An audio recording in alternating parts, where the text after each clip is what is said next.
రూల్స్కి నిబంధనలకు విరుద్ధంగా ప్రతి కట్టడాన్ని డెమాలిష్ చేయాల్సిన బాధ్యత, యాక్షన్ తీసుకోవాల్సిన బాధ్యత ప్రభుత్వం మీద ఉందని మరొకసారి గుర్తు చేస్తూ వీటి మీద ఖచ్చితంగా జేబీఎంరావు భారత పార్టీ అతి త్వరలో కేసు ఫైల్ చేయబోతుంది.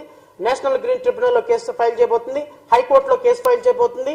వీటి తీసుకున్నటువంటి పర్మిషన్స్ ఏమైతే 1/6 పర్మిషన్ తీసుకున్న వాటి మీద ఖచ్చితంగా పర్మిషన్స్ ని కట్ చేయమని, పర్మిషన్స్ ని క్యాన్సిల్ చేయమని రేపొద్దున ఎవరైతే అధికారులు ఇచ్చారో ఆ పర్మిషన్ క్యాన్సిలేషన్ కూడా వెళ్తాం. రూట్ కాజ్ లో దీన్ని అడ్రస్ చేస్తాం.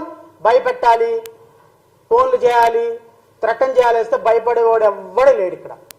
నేను మళ్ళీ చెప్తున్నా, జడా శ్రావణ్ కుమార్ వెనుక వేల మంది కార్యకర్తలు ఉన్నారు. మీరు ఏం చేస్తారో చూద్దాం. నేను కూడా మీరు ఎలా చేస్తారో చూస్తాను.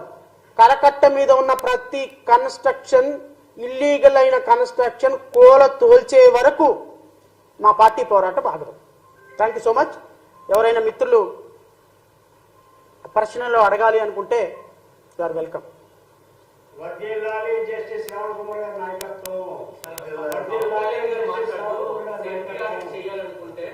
పరిశ్రమలు రావు కాబట్టి ప్రభుత్వం వద్దన్నది, అందుకని వెనకడిగేస్తామని మాట్లాడారు. ఏం చెప్తారు? పరిశ్రమలు సేఫ్టీ ఆడిట్ జరిగితే కొత్త పరిశ్రమలు రావు కాబట్టి ముందుకెళ్ళలేదనేది ఆయన. ఈ మధ్యకాలంలో నేను ఒక మేబీ అతను ఫిలాసఫరే అనుకుంటా, నాకు తెలీదు.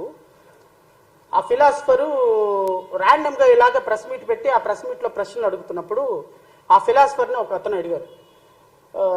ఐ థింక్ హర్యానాలోనే ఎక్కడో అనుకుంటాను. Sir is holding good position, ఎవరైతే సమాధానం చెప్పే అతను.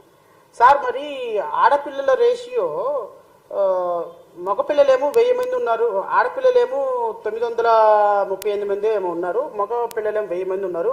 సో 70-80 మంది షార్ట్ అవుతుంది, ఎట్లా దీన్ని బ్యాలెన్స్ చేయాలి అని అడిగినప్పుడు ఏముందండి బ్యాలెన్స్ చేయటం ఏముందండి, ఆ పిల్లలకి లేనప్పుడు ఒక్కొక్కళ్ళు ఒక 70 మంది 80 మంది 2 ఆడపిల్లల్ని పెళ్లి చేసుకోవడానికి లీగల్గా పర్మిషన్ ఇస్తే సరిపోతుందండి, బ్యాలెన్స్ అయిపోతుందండి ఆడపిల్లలని చెప్పారు.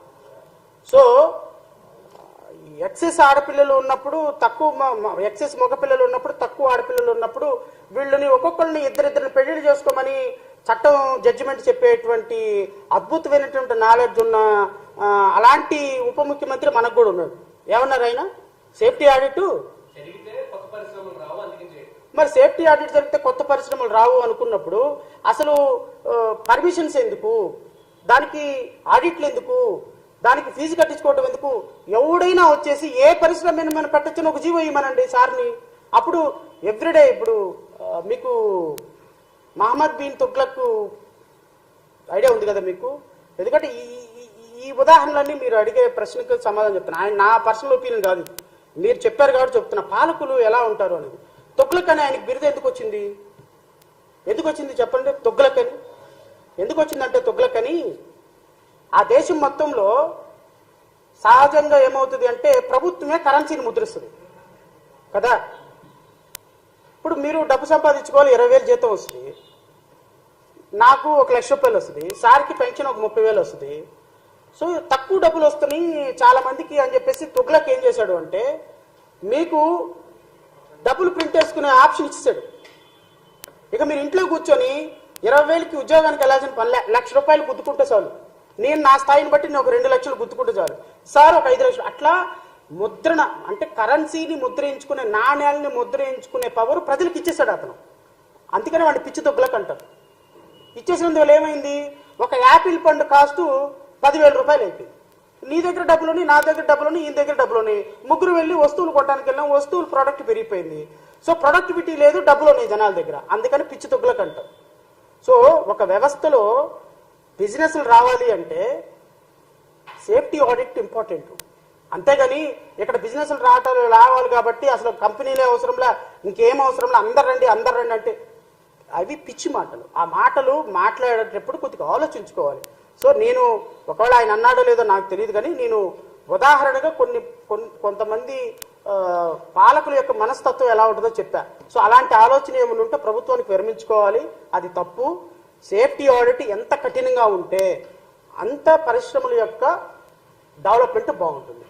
అంతేగాని ఇప్పుడు నిన్న అక్కడ 17 మంది చచ్చిపోయినారండి, 100 మంది గాయపడ్డారు. నిన్న దాని తర్వాత వెంటనే పరవాడలో ఇంకోటి జరిగింది ఇన్సిడెంట్. ఇట్లా ఇన్సిడెంట్లు జరుగుతుంటా పోతా ఉంటే అసలు పనిచేయడానికి ఎవడొస్తాడు ముందు? లేబర్ ఎక్కడొస్తారు? స్కిల్డ్ లేబర్ ఎక్కడొస్తారు? సెమీ స్కిల్డ్ లేబర్ ఎక్కడొస్తారు? సో పరిశ్రమలు అనేవి చాలా సేఫ్ సైడ్ గా ఉండాలి, ఉంచాల్సిన బాధ్యత రాష్ట్ర ప్రభుత్వాన్ని. అంతేగాని ఇట్లాంటి ఎక్సెప్షనల్ మాట్లాడితే రాష్ట్ర అభివృద్ధికి మంచిది కాదు. Thank you so much.